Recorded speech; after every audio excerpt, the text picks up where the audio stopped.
Donc, on est très heureux aujourd'hui de vous voir parmi nous. On est aujourd'hui deux coprésentateurs, Eric et moi. Donc, Eric, je vais te laisser la main pour vous présenter. Bonjour à tous. Eric, je suis responsable de la commercialisation du Proxem Studio à l'échelle globale.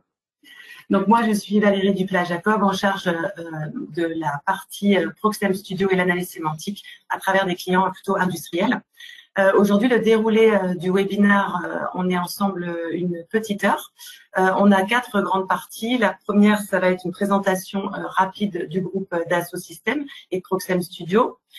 Puis, je laisserai la main à Eric pour effectivement vous parler de comment est-ce qu'on traite les projets d'analyse sémantique avec nos clients avec Proxem Studio. Puis, nous verrons dans 3 cas d'usage spécifiques comment est-ce que on aide nos clients à travers de l'analyse de logs de maintenance et de rapports d'incidents pour faire notamment de la maintenance prédictive, qui concerne les documents juridiques où nous aidons nos clients à mieux appréhender les conditions générales issues d'appels d'offres pour une lecture plus rapide et leur permettre de décider de répondre à l'appel d'offres ou pas selon les risques juridiques des termes définis dans le contrat. Et puis, le 3e cas d'usage sera une analyse de l'expérience client à travers du crawl du web que nous avons fait sur le domaine alimentaire. Puis, on terminera par une conclusion avec bien sûr une session de questions-réponses. N'hésitez pas, vous avez un chat pour poser vos questions et on y répondra avec plaisir à la fin du webinaire. Alors, je vais couper ma caméra.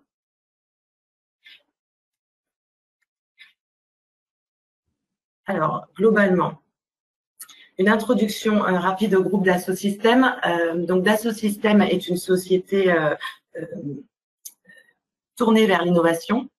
C'est une émanation d'une petite équipe d'ingénieurs émanant de Dassault Aviation qui, en 1981, a conçu un logiciel 3D dédié à l'aéronautique.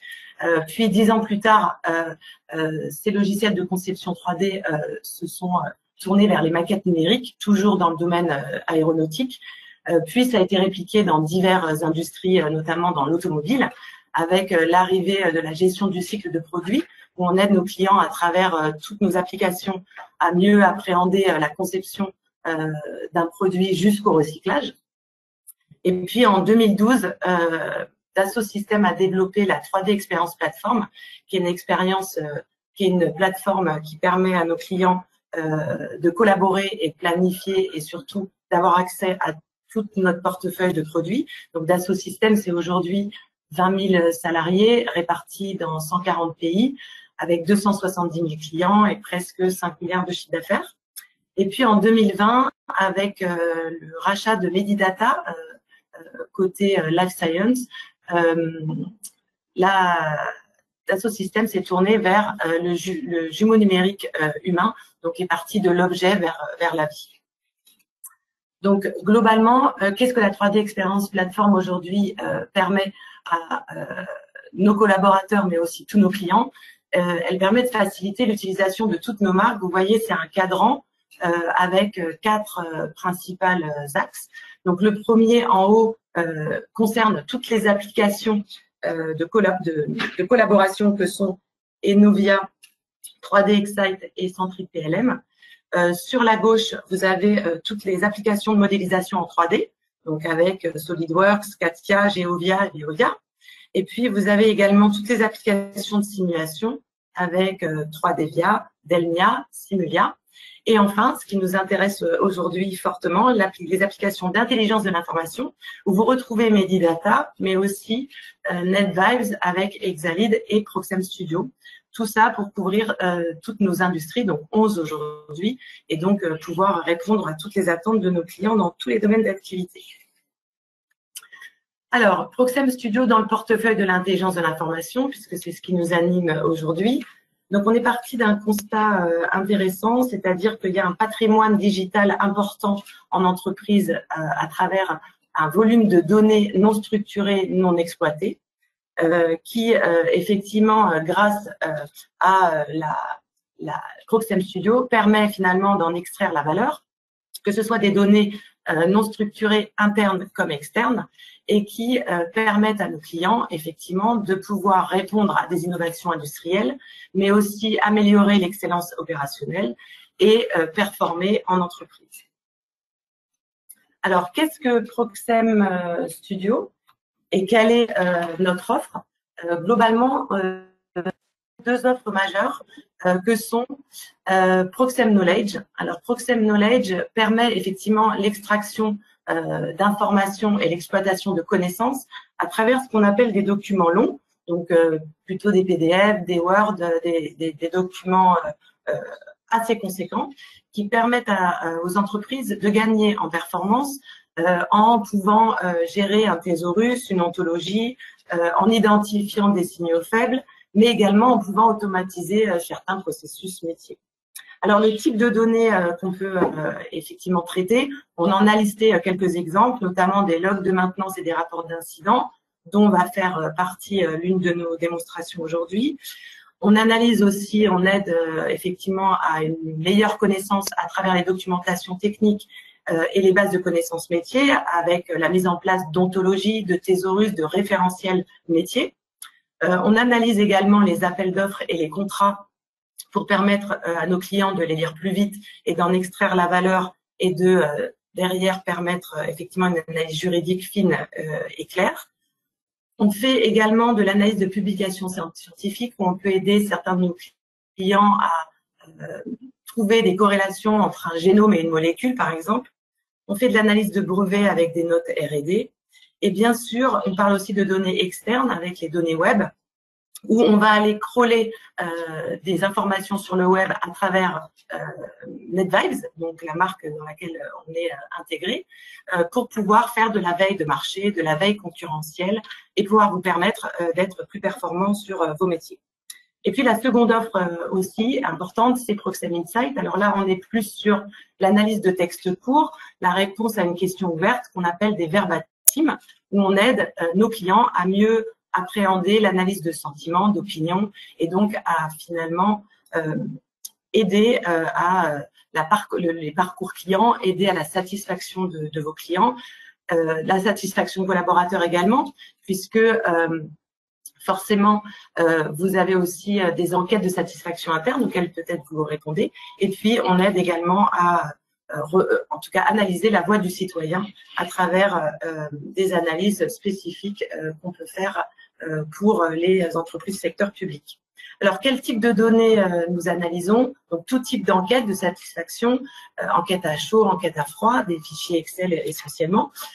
On analyse aussi des emails. Alors là, c'est très intéressant puisque l'analyse d'emails permet effectivement déjà de pouvoir les classer en urgent, non urgent, important, non important, parce que nombreux sont nos clients qui n'ont pas le temps de répondre à tous leurs mails, et d'en faire des pré-réponses automatiques, simples, pour aider nos clients à être plus performants. L'analyse de réseaux sociaux, bien sûr, fait partie aussi des sources de données qu'on peut traiter, avec les chats, les blogs et autres, et les avis sur les produits ainsi que les réclamations. Donc, tout ce qui est avis, Google My Business et autres, on peut aussi prendre en considération. Et enfin, les conversations audio retranscrites en texte peuvent aussi faire partie du parcours client global. Alors, les trois briques importantes de l'intelligence de l'information, en tout cas dans le Proxem Studio. Donc, comme je l'ai dit, on traite du multisource, que ce soit les réseaux sociaux, les news, les emails, les chats, les retours sur les sites web, les analyses de base CRM, pour agréger finalement toutes les sources de données externes comme internes dans une même et unique base de données pour donner une vision holistique globale à nos clients. Alors, on traite du multilingue. 30 langues aujourd'hui sont supportées en natif grâce à notre équipe de services et d'infolinguistes. Et ça nous permet d'identifier des spécificités culturelles pour nos clients.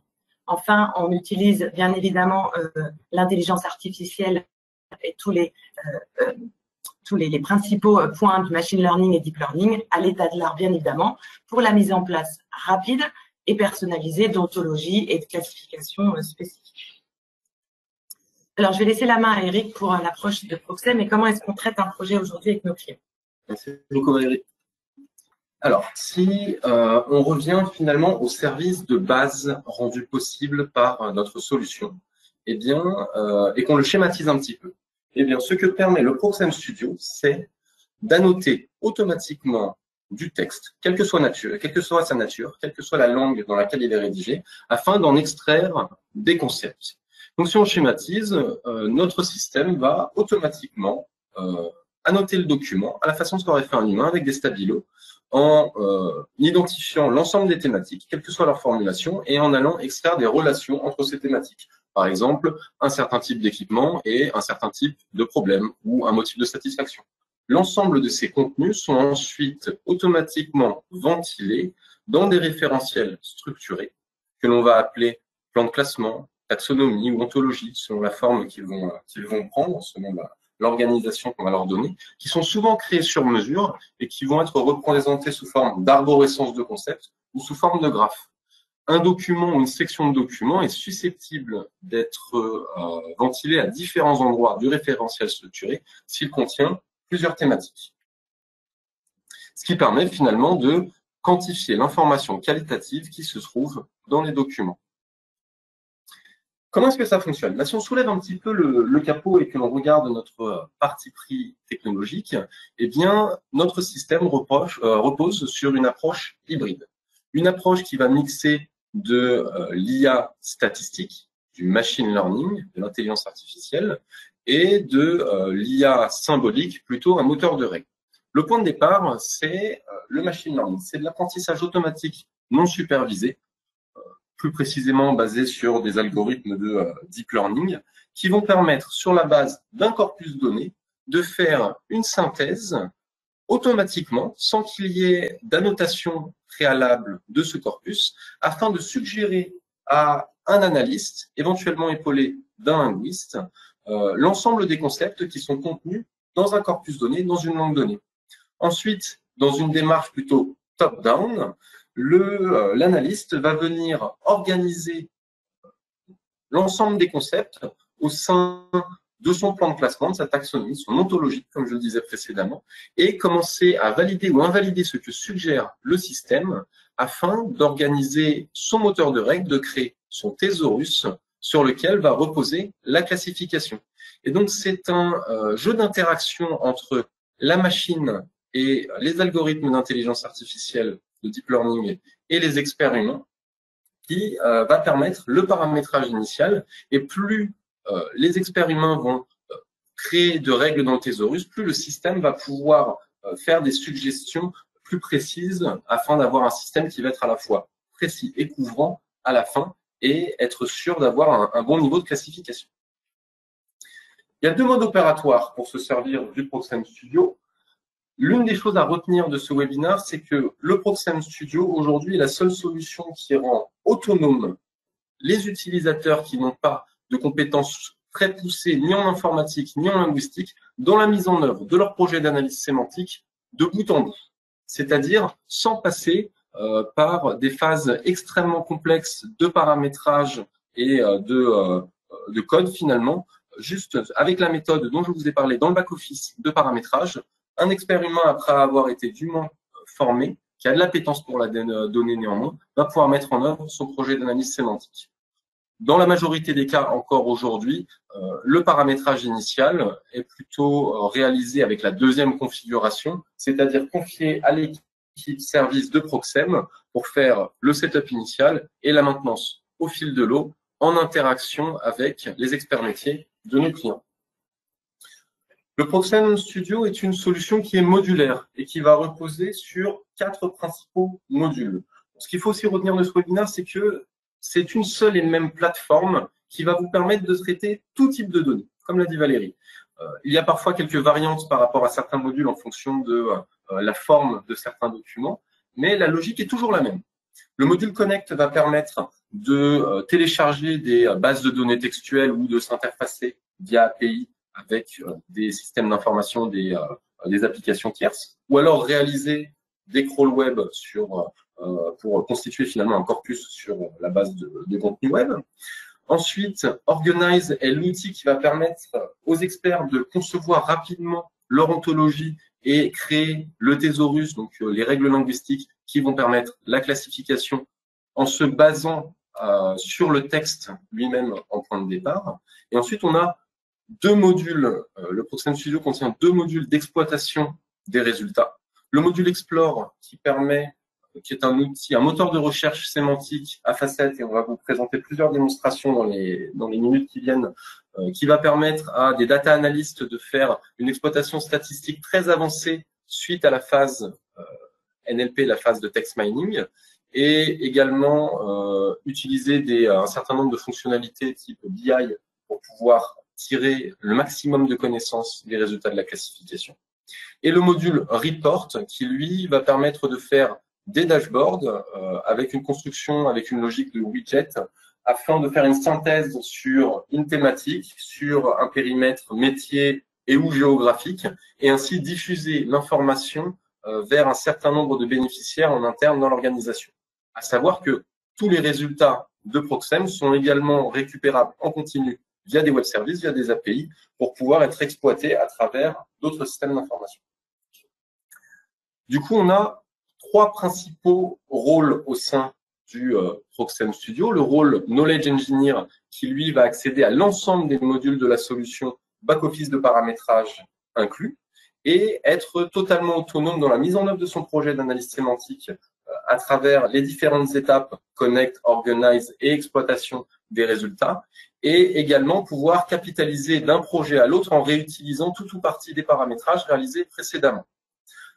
Le profil analyste va lui plutôt être un data analyst, comme je le disais tout à l'heure, et donc pouvoir utiliser des fonctionnalités très avancées de data mining directement disponibles dans les interfaces, mais également paramétrer nombre de reporting à destination du dernier profil, qui est le profil reader, qui lui va exploiter les résultats à travers des tableaux de bord d'une manière interactive, mais plutôt consommant une synthèse qui a été préparamétrée pour lui.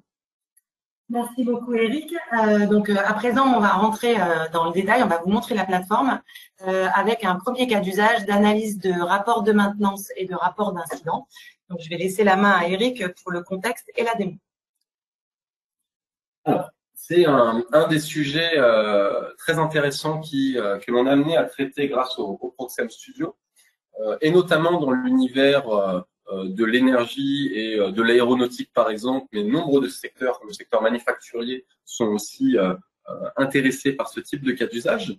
Là, il va s'agir d'analyser des rapports qui ont été saisis par des techniciens suite à des opérations de maintenance préventive ou curative, ou alors des rapports rédigés suite à des incidents, des défaillances détectées sur différents types d'équipements. Le point de départ, c'est que cette matière première-là est souvent assez inexploitée et difficile à manipuler. Et on a du mal finalement à en tirer une synthèse en continu et à capitaliser sur ces informations-là.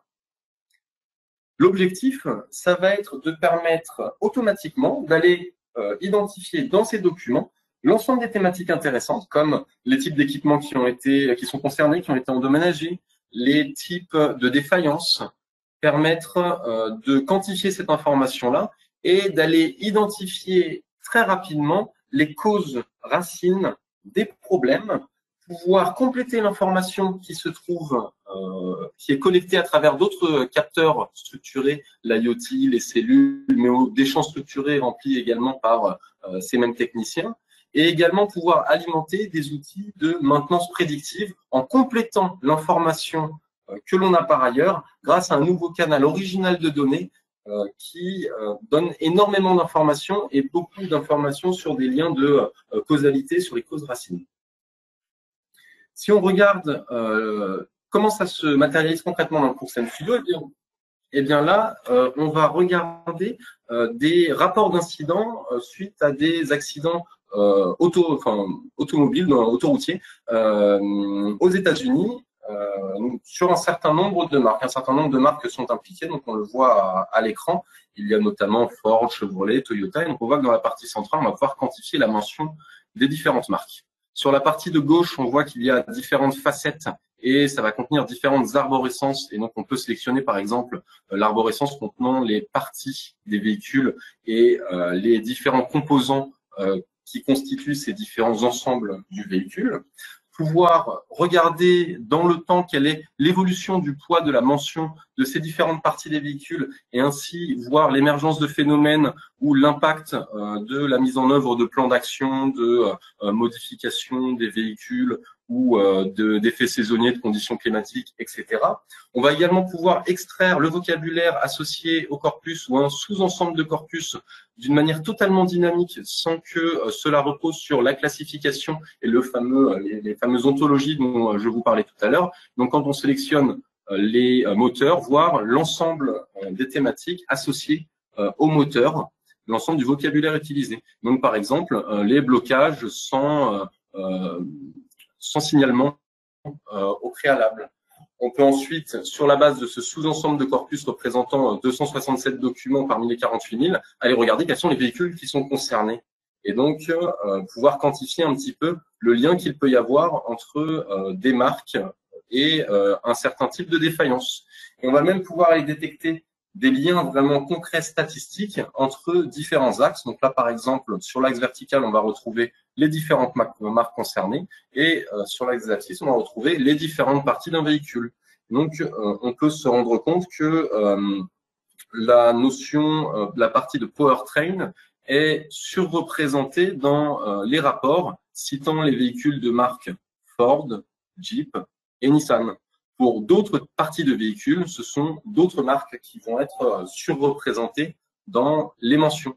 Mais on va également pouvoir ensuite filtrer sur les intersections et toujours revenir à la matière première originale, le message, pour pouvoir prendre connaissance des messages et voir quels sont les tenants et les aboutissants. On peut également aller regarder d'autres types de critères, par exemple la nature des incidents. Et ici, on voit qu'il y a une surreprésentation, par exemple, entre Pontiac et des déclenchements de feu. Ça peut être quelque chose d'intéressant. Un expert humain va pouvoir filtrer dessus et aller en prendre connaissance. De la même façon, ensuite, on va pouvoir faire des tableaux de bord qui permettent de faire une synthèse par rapport à tout ce que on a étudié au préalable, éventuellement en faisant des filtres sur des zones géographiques ou des types d'équipements, des types de marques, et diffuser l'information vers des clients internes, éventuellement vers l'extérieur, sachant que toutes ces informations sont mises à jour en continu grâce au chargement de nouveaux documents, soit d'une manière ponctuelle, soit en continu grâce à un interfaçage via des web services. Merci Eric. Après ce premier cas d'usage, le second est plus tourné sur le domaine juridique avec de l'analyse de contrat et vous verrez également une visionneuse PDF de manière à permettre aux juristes ou aux personnes qui relisent ces documents de pouvoir toujours retourner à la source du document tel que vous l'avez aujourd'hui. Alors là, c'est aussi un sujet qui est très intéressant et dont le ROI est très palpable. Bon, aujourd'hui, dans toute grande organisation, le management des documents légaux au sens large, bon là, on va surtout parler aujourd'hui d'appels d'offres volumineux ou de bases de données contractuelles, est quelque chose qui finalement représente un coût significatif en termes de charge de travail et également représente un risque, un niveau de criticité très important. Et c'est quelque chose qui se fait toujours un petit peu au cas par cas et qui est très difficile à industrialiser. Et notre solution va permettre d'industrialiser en partie le management de ces documents, permettre d'optimiser la prise de connaissance de l'ensemble de ces corpus de documents légaux et également permettre de réduire le risque. Comment est-ce que ça fonctionne? Finalement, le système va permettre d'analyser automatiquement, par exemple, un appel d'offres pouvant faire plusieurs centaines, voire plusieurs milliers de pages, aller identifier l'ensemble des thématiques intéressantes pour une équipe commerciale ou une équipe de juristes, comme les notions autour de la garantie, les juridictions compétentes, les clauses de résiliation anticipée, les plafonds de responsabilité, etc., etc., et permettre très rapidement d'aller remplir une checklist, un legal memo, afin de permettre à une équipe commerciale, à une équipe de juristes, de très rapidement identifier les zones critiques dans un appel d'offres qui aurait été communiqué par un partenaire, par un client, afin de se positionner sur une prise de décision de go ou no go pour la réponse à cet appel d'offres, quantifier, minimiser les risques et surtout prioriser les actions en termes de négociation et sauver du temps, gagner en réactivité, en productivité et réduire le risque lié à de l'information qui n'aurait pas été identifiée lors d'une première lecture rapide. Si on regarde maintenant de nouveau dans la plateforme comment ça fonctionne, eh bien c'est toujours la même plateforme. La logique va être la même. On voit que sur la partie de gauche, on a toujours des facettes qui contiennent différentes arborescences de thématiques. Donc on voyait des thématiques liées à l'IP, à la propriété intellectuelle, des thématiques liées aux différentes parties prenantes, liées aux différentes sections du document. Donc on voyait la notion de garantie, etc. Donc on va pouvoir dans la zone centrale aller quantifier le volume de mentions de ces différentes thématiques ou sous-thématiques, les sélectionner, faire un filtre sur les documents concernés, regarder les différentes parties de documents qui font mention de ces notions. Quand on voit quelque chose qui nous paraît intéressant, pouvoir visionner le document original qui contient éventuellement même des commentaires dans le cadre de sa lecture, dans une version de révision, aller naviguer dans le document d'une manière beaucoup plus fluide et identifier en surbrillance toutes les zones qui parlent du sujet qui nous intéresse. Aller également pouvoir croiser finalement différentes notions pour retrouver des documents qui sont à la croisée de plusieurs notions. Donc, par exemple, on va prendre des concepts et les différentes thématiques qui sont contenues dans le corpus, les différentes sections. Pouvoir regarder finalement des liens qu'il peut y avoir entre elles, mais surtout aller chercher des notions qui sont proches et qui sont intéressantes dans le cadre de notre étude du document, notamment la notion de prix et de garantie, voir les différentes sections de documents les différentes parties de documents qui en font mention, quelle que soit la formulation d'ailleurs, et c'est ça la force de l'outil, et pouvoir revenir au document lui-même qui les mentionne et à tout moment pouvoir, une fois que les documents ont été analysés, exporter une synthèse de l'analyse de ces documents et donc une checklist de l'ensemble des thématiques qui sont stratégiques, importantes pour une équipe commerciale, une équipe de juristes. Merci Eric. Donc, deux grands cas d'usage pour la partie Proxem Knowledge d'analyse de documents longs. À présent, on va vous montrer l'analyse de l'expérience client, donc plus tournée sur les documents courts, une réponse à une question ouverte à travers des données qu'on a crawlées du web dans le domaine alimentaire. Donc l'analyse de l'expérience client, ça fait partie du premier cas d'usage traité par Proxem il y a maintenant une douzaine d'années. Aujourd'hui, le Proxem Studio est massivement utilisé dans toutes les industries à travers le monde, B2C et B2B, pour l'analyse de ce qu'écrivent des clients, des consommateurs à travers l'ensemble des canaux, que ce soit des enquêtes de satisfaction, des emails, des réseaux sociaux ou d'autres types de canaux, des forums, des chats, etc. L'objectif, c'est que cette information parvient à travers une multitude de canaux. On a du mal à la consolider et à en faire une synthèse, qu'elle est éventuellement exprimée dans de très nombreuses langues et qu'on a du mal finalement à expliquer les variations d'indicateurs de satisfaction structurés dans le temps et dans l'espace sans avoir une synthèse temps réel de cette information qualitative.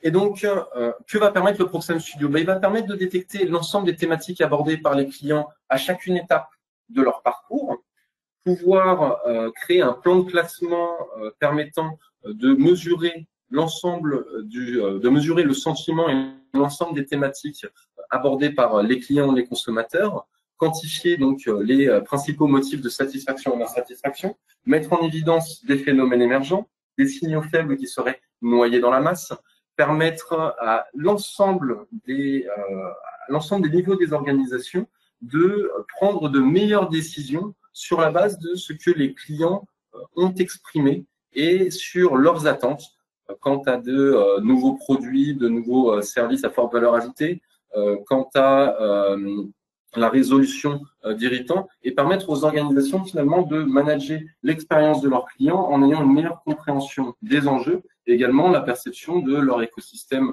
de concurrents et ainsi de suite. Si on regarde comment ça se matérialise dans le Proxem Studio,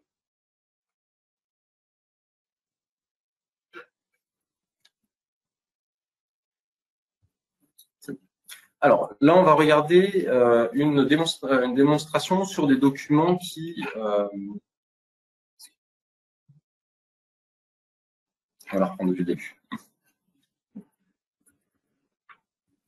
Hop, excusez-nous. Donc là, c'est une démonstration qui a été faite sur la base de commentaires à propos de produits alimentaires. On va voir que les commentaires vont mentionner la perception organoleptique finalement des produits, c'est-à-dire la perception gustative, olfactive, mais également le packaging et toute l'expérience que l'on peut avoir avec le produit depuis son achat jusqu'à son utilisation. Ce qui est intéressant, on le voit sur la partie de gauche, c'est que finalement la classification peut être arbitrairement fine et on peut aller dans des niveaux de détail qui sont extrêmement fins pour mesurer l'expérience du consommateur par rapport à un produit donné, tant sur sa perception visuelle, sa perception liée aux avantages nutritionnels, à l'impact environnemental du produit, etc. Et donc ça, c'est très intéressant. On va pouvoir, par exemple, filtrer sur la notion de saveur fruitée, des problèmes liés à la composition. Donc là, on est sur la composition perçue négativement. Voir les documents, revenir finalement à la synthèse des documents, regarder quel est le vocabulaire qui est employé lorsque l'on parle négativement de la composition du produit, afin d'avoir finalement plus de détails par rapport à ce qui est éventuellement perçu négativement. Donc là, on voit que on a fait un filtre encore supplémentaire sur le vocabulaire lié à la forte teneur en sucre du produit. On voit que cette notion augmente dans le temps par rapport à certaines gammes de produits. Ce qui permet également ensuite, par rapport à cette analyse de série temporelle, de filtrer sur certaines notions des arborescences et voir qu'il y a un certain nombre de phénomènes émergents par rapport à certaines thématiques et certains régimes alimentaires. Donc, on le voit là par rapport au concept et à la diététique. Toujours pouvoir revenir aux cartes de chaleur, aux fameuses heatmaps qu'on vous a présentées lors des démonstrations précédentes et croiser par exemple la classification sur 3 niveaux avec le sentiment associé et le concept lié à la diététique.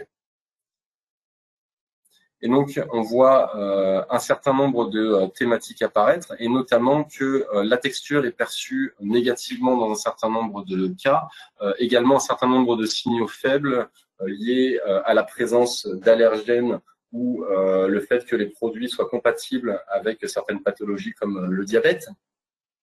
Croiser également des marques, ce qui est intéressant ici, et la perception positive et négative de différents aspects de l'expérience liée au produit, donc les avantages et les inconvénients du produit. Pouvoir également filtrer sur des critères structurés qui préexistent à l'analyse sémantique, qui sont des métadonnées comme des scores de recommandation, des scores de satisfaction, pour voir ce qui est cité positivement ou négativement. Croiser ça avec des concepts comme des modes de consommation ou des occasions de consommation, et toujours pouvoir faire des synthèses par rapport à l'ensemble de ces thématiques afin de les diffuser en interne vers qui de droit. Par exemple, ici, on avait une matérialisation du parcours utilisateur du produit et le poids des attributs sur l'expérience sur la recommandation, le vocabulaire utilisé, les différentes enseignes concernées par les différents produits et pouvoir naviguer d'une manière dynamique en filtrant dans le dashboard en cliquant sur telle ou telle zone de ce dernier. Merci beaucoup, Eric. Alors, pour conclure et reprendre les principaux thèmes, alors pourquoi choisir un outil d'analyse sémantique? Alors, le premier point à retenir, c'est que notre expérience de plus de 13 ans maintenant fait qu'on a une connaissance sectorielle et métier très forte et que, comme l'a dit Eric, on travaille toujours en collaboration avec nos clients entre nos experts infolinguistes et sémantiques et vos experts métiers. On a, avec notre logiciel, on propose une approche sur mesure c'est-à-dire que chacun des projets est vraiment spécifique pour vous. On travaille avec vous et on va classifier, ranger, annoter des éléments, des données, des documents pour vous et vos métiers. Comme vous avez pu le voir, on traite du document long, du document court, des enquêtes comme des logs de maintenance. Donc, on est très agnostique dans notre approche. On a un module de paramétrage linguistique, comme vous l'a présenté Eric, qui est très riche et qui permet à nos clients de prendre la main en totale autonomie ou de nous externaliser ce service en termes de règles sémantiques adaptées. Bien évidemment, notre outil permet l'analyse de données non structurées en utilisant bien sûr tous les points d'intelligence artificielle qui couplent le machine learning, le deep learning et autres. Nous réalisons nos projets assez rapidement. Les délais de mise en œuvre, faut compter entre 4 à 6 semaines pour espérer déjà voir un premier retour. Donc, pour les marketeurs ou les directeurs techniques, ça peut être déjà une bonne idée pour avancer ensemble. On a une équipe projet et service qui est vraiment dédiée pour nos clients, avec laquelle on travaille main dans la main. Qualité d'analyse à l'état de l'art, oui, effectivement, alors Dassault Systèmes l'a bien compris en rachetant Proxem, mais également nos brevets le démontrent. On a vraiment une façon bien propre d'analyser les projets et de finalement permettre la qualité d'analyse sémantique et de la rendre vraiment au service de nos clients. On a une forte culture IT avec des connecteurs et une possibilité, grâce à nos API asynchrones, de s'interfacer avec tout type de logiciels tiers. Et puis, nos interfaces ergonomiques et simples d'utilisation, comme vous avez pu le voir dans les démonstrations, sont orientées vers la prise de décision pour nos clients. Alors, effectivement, en résumé, on a une capacité multilingue, donc plus de 30 langues disponibles en natif. On a une équipe de services et d'infolinguistes qui sont vraiment dédiés pour vous, qui permettent d'écrire des règles dans plus de 30 langues nativement. Alors, on en traite beaucoup plus après s'il y a besoin. On a effectivement des ontologies entièrement personnalisées. Alors, au-delà de la puissance de l'intelligence artificielle, avec tous nos algorithmes sémantiques développés depuis 40 années hommes équivalent R&D, on les personnalise aussi avec nos clients en fonction des métiers et les analyseurs sémantiques, sont vraiment personnalisés et adaptés pour vous. On a des tableaux de bord, comme vous avez pu le voir, à travers les modules Explore et Report que vous pouvez adapter, interpréter et qui sont vraiment disponibles pour vous et vous avez la main complète dessus. On peut faire une recherche et une analyse en temps réel. Alors ça, effectivement, une fois qu'on a fait un projet avec vous, qu'on a défini la classification, vous avez, vous, pris en main l'outil pour le définir, chaque nouvelle donnée qui s'interface et qui est collectée automatiquement dans l'outil est automatiquement classée, rangée, annotée en temps réel, 24 heures sur 24, 7 jours sur 7. On a bien sûr l'apprentissage automatique et l'intelligence artificielle qui sont très forts et qui permettent d'exploiter des données non structurées, large volume, pour permettre effectivement d'améliorer la connaissance dans les grandes organisations qui vous animent. Et puis, avec chance, ça nous est arrivé plusieurs fois de pouvoir permettre à nos clients de détecter des signaux faibles, donc une pépite parmi toutes vos analyses de documents qui vous permettent, pourquoi pas, de développer un nouveau marché, un nouveau produit, une nouvelle offre pour améliorer vos opportunités commerciales. Et enfin, vous l'aurez compris, Proxem Studio et la plateforme 3D Expérience de Dassault Systèmes permettent finalement de connecter les personnes, les données structurées et non structurées et les processus pour vous aider à transformer vos informations en informations exploitables et actionnables.